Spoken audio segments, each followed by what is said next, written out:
What I need you to tell me is, for instance, how many red M&Ms we got out of that bag. Now, usually we get 57 out of a bag, but that may change.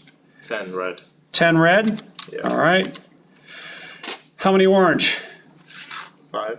5 orange. Yellow? 4. 4. Green? 14. 14. 19 blue. 19 blue. And then brown 5. Brown 5. Wow, 57. They're remarkably consistent on those. If you open up a lot of bags of M&Ms, you're going to get about 57. So thanks so much. No, you feel free to eat the data or share with friends, whatever. I'll share it. All right, there you go. Now, few facts about M&Ms. There are 2 plants that make M&Ms in the United States, and they make billions every year. One of them is in Hackettstown, New Jersey, which I think was where ours come from. If you look at the back, of the bag, you'll find out. And then there's another one that comes from Cleveland, but not the Cleveland you know. It's Cleveland, Tennessee, which is like really weird. It's like, really? Somebody else has a Cleveland? Whatever. All right. The interesting thing is that the probability of getting a certain color M&M is going to be different depending on which plant you get your M&Ms from. So this is the distribution from the Hackettstown, New Jersey plant. Here's the distribution from the Cleveland plant. Much different than ours. So what we're going to do is we're going to treat this as a binomial random experiment. That's your N. Here's our observed value. So that's X. And we're going to see, did we get something unusual or not?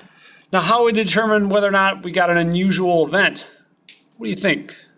How do we determine if something's unusual or usual, depending on, the value? The rule of thumb? Yeah, the range rule of thumb. Perfect. Yeah. So you want to do 2 standard deviations below and 2 standard deviations above. Now with N is 57, and this observed value, this would be what our expected value is. So our expected value is about 7.5. We observed 10. Is that unusual? Well, to calculate that, you're going to do 2 standard deviations below and 2 standard deviations above. So do we see an unusual event here with 10 M&Ms? Or is 10 in between there? It's in between. It's in between, so that's not a significant event. Did we get any significant events? Yeah, I think we did. For orange or Yeah, take a look back at the orange. blue. Yeah. And green. So, yeah, we struck gold on this one. I mean, usually we don't get significant events. So 4, and I hope you see what I'm doing here. I'm comparing the observed value here to this range of values here. Are these numbers in this, yes or no? If they're not, then that's a significant event. So we came close here with this one, so that's a no. And another no. Ooh, the blue ones, right? Got an unusually high number of blue ones. How about the last one, the brown ones? What? I would No. say no. No, because 5 is between these I have a two. question. Yes, Sorry. Sean, go ahead. Why would it be no for green? What's that? Was that this one? Oh, this one. 14, yeah. Well, 14 is between these two numbers. So if the observed value is in this range, then that's not a significant event. So for instance, we had 19 blue ones. That's significant because that's unusually high. So. Right. Okay, thank you. You're welcome. Okay, let's continue back with some more of the book kind of examples. Based on a poll, 40% of adults believe in reincarnation. sounds really high. I don't know. Whatever. I guess it depends on what they mean by that exactly, but let's just go with the numbers. Assume that 4 adults are randomly selected. Find the indicated probability completes parts A through D below. What's the probability that exactly 3 of the selected adults believe in reincarnation?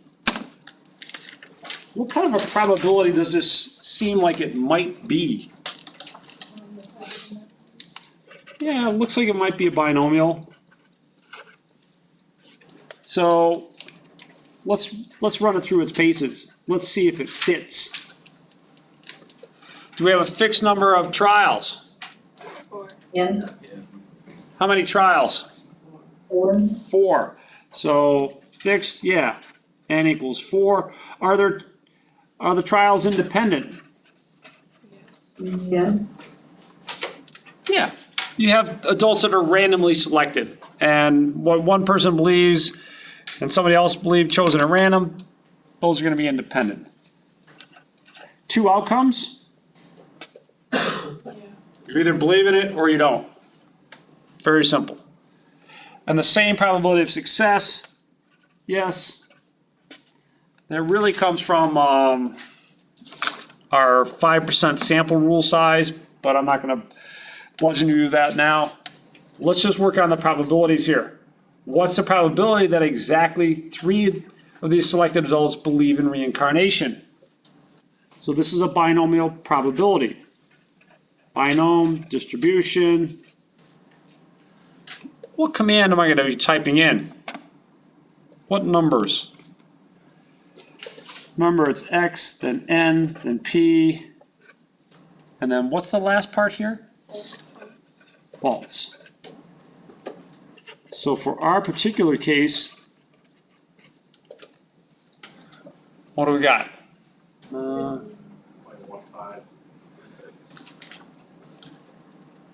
What's X? X is 3. X is 3 because we want 3 successes. We want exactly 3. Let's keep going. What's N? 4. 4. P was what? 40%. 40%, and then false. So that should give it to us. Let's see what that probability is. So equals binom distribution 3, 4, 0.4, false. If you're getting something that says hashtag num or something like that, there's probably a mistake with your command. So Christian, what'd you get for the probability? 0.1536. Nice, 0.1536, thank you. Is everyone getting that probability? Looking good. Jackson? Yes. For the binomial, what's it called, dist? Yeah, binom dist, the command, yeah. The first number 3, did you get that? Does it must be exactly 3? Yes, that's precisely where it comes from. It says we wanted exactly 3. So that's why we typed in X equal 3. What's the probability that all of the selected adults believe in reincarnation? So this is like part A. That was 0.15, what was it, 26? 36, thank you. So 1536, that first part. What am I going to do different for the second part? X is 4. Yeah, if we want all of them to believe in reincarnation, that means X equal 4. So equals binom dist 4, 4, 0.4, and then false. Probably a lot lower. I'm guessing it's a quarter of that, but that's a guess. Maybe even less than a quarter of that. Let's find out. This is part A. Here's part B. So here's something you can do to save yourself a little work. You can copy this, paste it here, and just change that one number. Change it from a 3 to a 4. So 0.0256. Pretty small. What's the probability that at least 3 adults believe in reincarnation? So, we don't actually need to calculate any more probabilities directly. So for that, would you just add up, the 0.1536 and 0.0256? Exactly. Okay. So if you're looking for the probability that at least 3, so that means probability that x is greater than or equal to 3, which is really the probability that x equals 3 or the probability that x equals 4. And we have both of those numbers. It's going to be 0.1536 and 0.0256. So if you want to do it by hand or do it on Google Sheets, it doesn't really matter. Let me just keep it on the sheets just to kind of be consistent. So this is part C. And all I need to do is sum up these above two. So about 0.18, a little bit less, I think. 0.1792.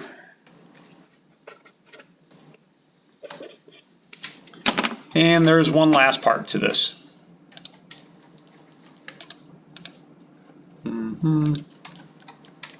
Come on. If 4 adults are randomly selected, is 3 a significantly high number who believe in reincarnation?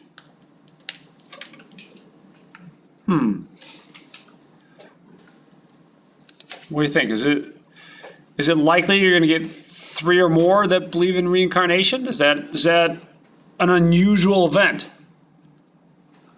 What's the cutoff for that probability if it's going to be an unusual event, unusually high? What's our cutoff? 5%. 5%. Is that more than our cutoff? No. Yeah, it is. So is 3 or more, is that an unusual event? What do you think? No, it has to be less than 5% to be unusual. So if I misspoke, I'm sorry, but it has to be less than 5%. This is more than 5%, so it's not that unusual. I mean, it's like an 18% chance, so a little bit less than 1 in 5. It's not an unusual event. It's greater than 5%. Has to be less than 5% in order to be an unusual event.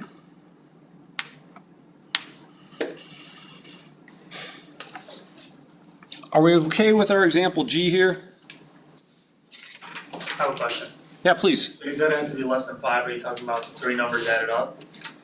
The 2 numbers here and here. So there's 3 or more. So it's basically your answer from C is what I'm judging it on. Yeah. How'd you know that it was 5%? That's the rule that the book has laid out. We've talked about it before. So 5% is the cutoff for significant events. So if something has less than a 5% chance of happening, we start to say, that's significant. It's significantly high or significantly low. It's going to depend on the problem. In this case, this is not significantly high, 3 or more. What about probability that all 4 of them believe in reincarnation? Would that be an unusual event, significantly high? Yeah, it would be, because it's less than 5%. Yeah. So That just means getting all it has 5. It has less than 5% chance of happening by. Right. Is it happening just by luck? So eventually what's going to happen is that we're going to be testing hypothesis. And if something has less than usually a 5% chance of happening, we're going to say, all right, our assumptions are probably wrong because if our assumptions were true, this event would be really unlikely. So that's what's going to happen when we start doing our hypothesis test. But that was a a long gap between us and men before we have to worry about that stuff. Couple more here. Let's take a look at example H. Assume that random guesses are made for 6 multiple choice questions on the SAT so that there are n equals 6 trials, each with a probability of success given as 0.65. All right, so here, this is what happens when you have problems that are algorithmically generated. The probability of success on the SAT is 0.2, because there's 5 answers, only one of which is correct. So that's off, but they do this so that you've got everybody has their own version of this problem. This happened to be mine. Find the probability that the number x of correct guesses is fewer than 4. So, all right. Problem H. Let's write down the pertinent information. I need to know N and P. So, Alex, what are N and P in this particular case? P is the 0.65 and N is 6. Perfect. P is 0.65, N is 6. And how would you state this, not necessarily just you, Alex, but how would you state that the number of correct answers is fewer than 4? So what correct answers would satisfy being fewer than 4? 0, 1. Johnny? Less than or equal to 3. Yeah, less than or equal to 3. So, or you can say x is less than 4, but it's really the events of x is less than or equal to 3. So basically we want to find probability that x is less than or equal to 3. Which really means I've got to add up the probabilities that x equals 0, plus probability that x equal 1, plus probability that x equal 2, plus probability that x equal 3. Fortunately, I'm not going to have to do that by hand, right? What's going to do that work for us? Cumulative. Google Sheets, yeah. You can use cumulative if you're comfortable with that. I'm not going to demonstrate that, but you can use the cumulative command on that. It makes this a lot simpler. Well, not a lot, but a little bit. So let's just do this. I'm going to type in just what I need. 0, 1, 2, and 3. Those are the only probabilities that I need. Equals. Now remember the format of the command. It's binom dist of x, n, p, and then false. I will give you this command on the test. You don't have to worry about remembering the format of the command. If you forget it, no big deal. I've got you covered. This is about the statistics and the probability here. What I want you to be able to figure out is what's the probability that x is less than or equal to 3. So binom dist. Let's see, x. What am I going to click in for my x? Yeah, let's click in that 0, comma 6, comma 0.65, which is totally unrealistic. Do you want to autofill? Sure, do it for me. Oh, all right, I guess I must have pressed the wrong thing. Let me click and drag these down. So those are all my probabilities. Well, I've got one more thing to do here. Take the sum. Yeah, I want the sum of that. So equals, and then sum.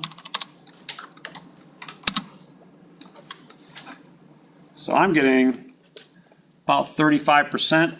Is that what you're getting?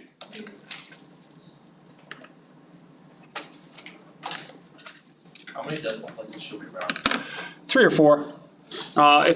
If I care for a specific decimal place, I'll write on the test round to 3 decimal places or 4 decimal places. But for me, no more than 4, like ever. Estelle, question? No? Good? Johnny, question? All right. Let's take a look at example C, or example I here. So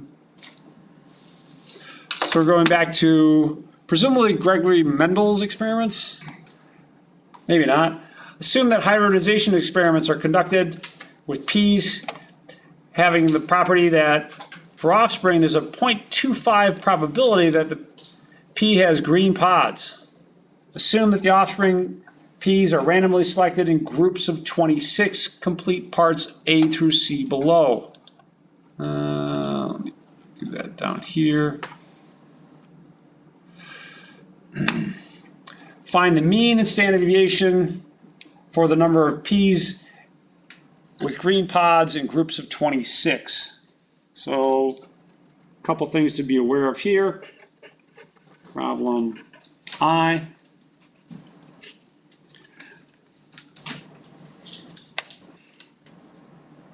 This is going to be a binomial random variable. You might want to take a moment and reflect on that. But as far as the calculation is concerned, there's a couple numbers I might want to write down first. What are those numbers? What should I get from the first part of the problem? 26 and 0.25. Good. So n is 26, p is 0.25. Let's figure out the mean and standard deviation of how many p's we expect.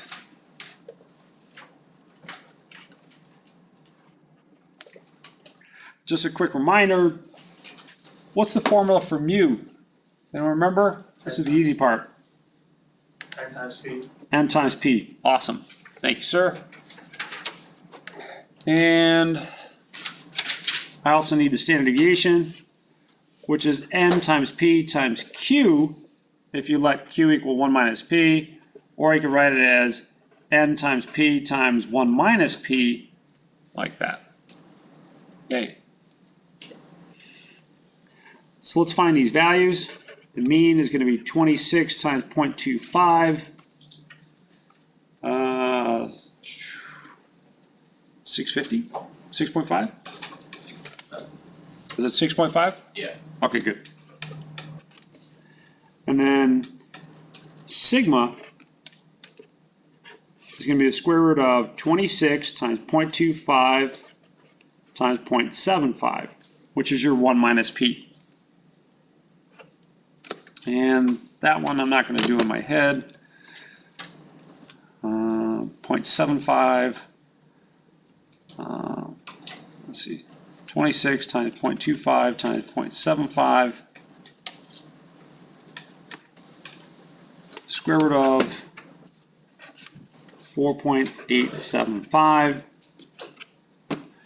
My little trick for getting square roots is I like to raise things to the half power. So you just hit the up arrow, do 0.5. That's a quick way to get a square root. 2.2079. So there's the first two answers. 6.5. Let's try that again. 6.5 and 2.208, we'll call it maybe. So like, can you explain the whole, rule again for the, rate, what is it, the rater? For which one? Square root for, can you explain the rule again? Well, the variance here, that is sigma squared, is going to be n times p times 1 minus p. So I'm just taking the square root of that. This is your n, that's your p, and that's 1 minus p. So if I take 1 minus 0.25, I get the 0.75. So that's where I got the 0.75 from in this formula. But I'm not sure that that's answering your question. Yeah, now I'm trying to figure out how you got 0.7. 0.75? Yeah, how did you get that from the problem? Well, p is 0.25, right? 0.25. 1 minus p is going to be 1 minus 0.25, which is 0.75. So that's where you got P. So that's the 1 minus p part, is right there. There was another hand up here someplace. Jackson? Okay. Johnny? So real quick, so what was that trick that you said instead of taking the square root in again, what did you put it to the power of? 0.5. Okay. Yeah, so something to the half power is just like taking a square root. It's just convenient. Because when you're working on a graphing calculator, it keeps track of your previous answer. So if my previous answer was 4.875, instead of hitting the square root key and then typing that in, you hit the raise key, and it says, oh, all right, I'll take the previous answer.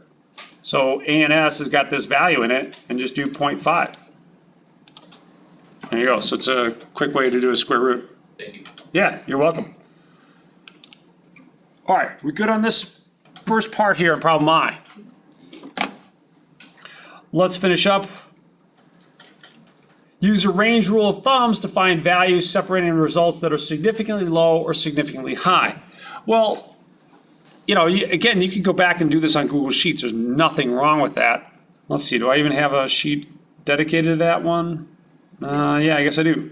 Wow, example I. So I could do equals, let's see, 26 times 0.25, and that's my mean.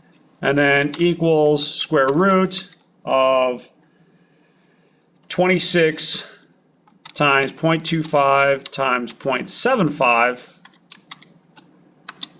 Oops, where did I go wrong? Oh. Times 0.7. There we go, 0.75. I think that's finally right. There we go. And then I can do it on Google Sheets. I can do it on a graphing calculator. It doesn't really matter, whatever is good for you. So if I want to do the range rule of thumb, remember that's mu minus 2 times sigma to mu plus 2 times sigma equals 6.5 minus 2 times sigma. I don't feel like typing in sigma, so I'm just going to click this here. And then likewise over here equals, and there's nothing wrong with clicking the 6.5. I'm just going to type it in. There is another place that clicking the mean like this might mess you up, and it's just because of the way that Google Sheets works. That's why I'm kind of hinting or demonstrating that we'll type in the mean values here, is because sometimes when you click and drag on these formulas, especially when you're calculating standard deviation like we did in section 5.1, it'll make a difference. All right, so my range for problem I, range rule of thumb, gives me a range of 2.08 to 10.91.